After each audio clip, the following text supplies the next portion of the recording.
யாரு போகணுமா அப்படியே மச்சான் அப்படியே மச்சான் வச்சுருந்தா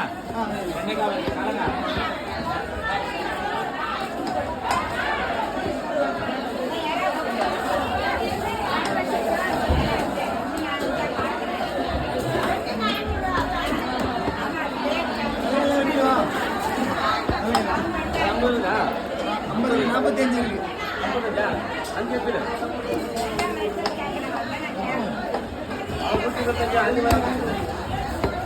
குழம்புக்கு